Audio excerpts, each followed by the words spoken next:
Saturday morning Hrithik கொஞ்சம் சீக்கிரமாகவே எழுந்திரிச்சிட்டான். ஹஸ்பண்ட்க்கு லீவுங்கிறதுனால அவங்க தூங்கிட்டு இருந்தாங்க. சரி அவங்கள டிஸ்டர்ப் பண்ண வேணாம்னு சொல்லிட்டு நானும் ரித்திக்கும் வாக்கிங் வந்துட்டோம். ஹஸ்பண்ட் எந்திரிச்சதுக்கப்புறமா கூப்பிட்டாங்க. போயிட்டு அவங்களுக்கு ஒரு காஃபியை போட்டு கொடுத்துட்டு வெளியில் ஒரு குட்டி குருவி வந்துருந்துச்சு. அதை கொஞ்சம் நேரம் நின்று சாமியும் ரித்திக்கும் பார்த்துட்டு இருந்தாங்க. நான் அரிசியெல்லாம் ஊற வச்சுட்டு ரித்திக்கும் சாமியும் விளையாடுறத பார்த்துட்டு இருந்தேன். இந்த சைக்கிள் பார்த்திங்கன்னா ட்ரை சைக்கிளாகவும் யூஸ் பண்ணிக்கலாம், பைசைக்கிளாகவும் யூஸ் பண்ணிக்கலாம், பேலன்சிங் சைக்கிளாகவும் யூஸ் பண்ணிக்கலாம். ரித்திக் ஓட்டிகிட்டு இருந்தேன்.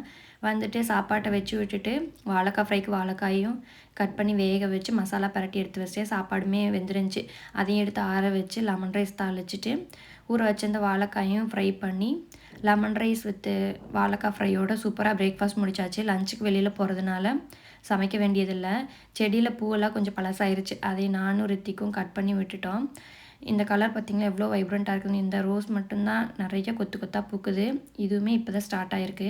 என்னோடய வீடியோஸ் பிடிச்சிருந்துச்சுன்னா லைக் அண்ட் சப்ஸ்கிரைப் பண்ணுங்கள். பாய்.